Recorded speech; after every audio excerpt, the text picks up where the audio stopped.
There are two forces we meet on the yoga mat. Prana and apana. Gravity and levity. Forces both of body and breath. And it becomes a challenge for many of us, especially the lifting up, the levity. We call the Uddiyana Bandha the flying bandha. Some students seem to find it pretty fast, others not so fast. So could you give us some hints on how to work this levity force? So, prana apana, gravity, levity, exhalation, inhalation. So, let's say we're occupying the space between earth and the heavens.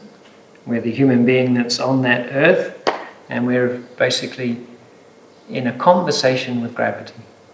The exhalation is down into earth, that's the apana. And the inhalation is the strength or the pushback away from earth, that is prana. Or the uddiyana, the upward flying that you were talking about. I keep it simple. It's just exhalation into the ground, and that's your foundation. You exhale into the ground and you're able to inhale, push away from there. So we're in a conversation with gravity. I hear Guruji's instructions all the time. They've stayed with me. I'm very fortunate they stay with me. Head up, head down. Head up, head down. Then if you're a little bit more specific about when he says head up and when he said head down. And so tying it into the natural flow and that conversation of gravity, the head's down on your exhalations into earth. So you're actually in flexion. Everything's folding in on the exhalation. So we're quite organic. We're like a plant.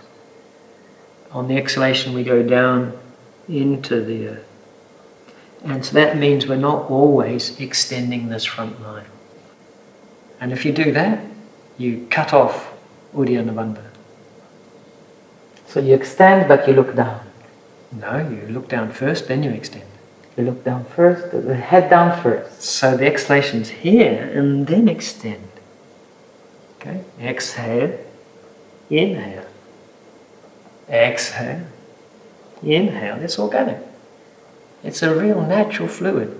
If we just go inhale, exhale, inhale, and keep that neck stiff and keep that head stiff, we're not having that conversation with prana apana. We're not having that conversation with gravity, levity. We're not having the conversation with anybody. We're just stuck in our head. We're not listening. When you're lifting up, where are you looking? Down. When you lift up. You look down. In, you have to look down. You're in flexion. Once you've got the lift, then you might be able to extend. If you want to lift, if you need to lift, you can't lift here and go. Yeah, you've got to go. Exhale. There's an exhale. And then there's an inhale. If you want to release, you need to. Okay? Exhale. Yeah. You have to go. But you have to have that psoas working. You have to understand many other principles that this can't be like that. They have to come up. The psoas has to be clamping in. You have to have a nice high cross to be able to be in this little ball, to be able to lift, to be able to jump back, to be able to jump through. You have to be looking down, getting that lift. But the key principles or the techniques are built up along the way. We have to get that breath flowing first. So let's just take it in stages. Surya Namaskara gets the breath moving. Inhale, exhale, inhale, exhale, inhale, exhale, inhale, exhale.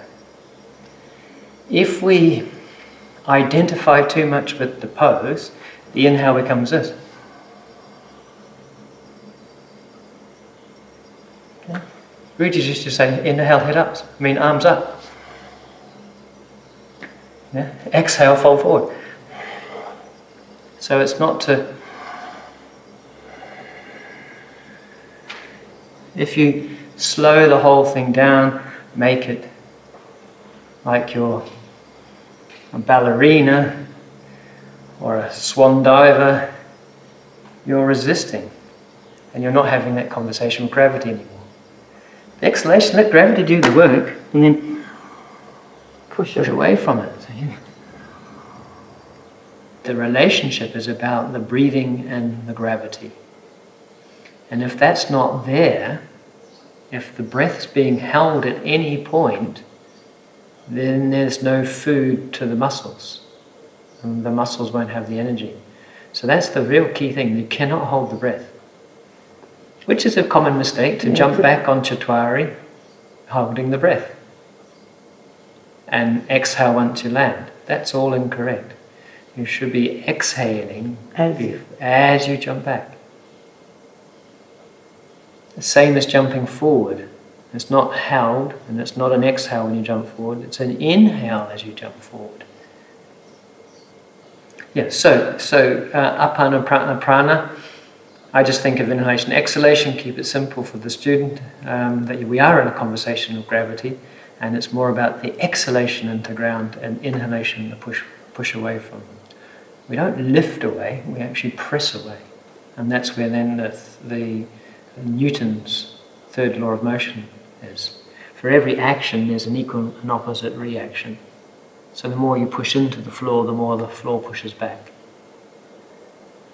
That's why we need the hands flat on the floor. That's why you need the hands flat, that's why you need to have the feet working, that's why you need to have the elbows working and the knees working, because it's the elbows and the knees that allow you to negotiate your center of gravity. Knees and elbows lower the center of gravity, and knees and elbows raise the center of gravity. At the same time as you're lowering the center of gravity, you're exhaling. Same time as you're raising the center of gravity, you're inhaling. And there's no held breath in between.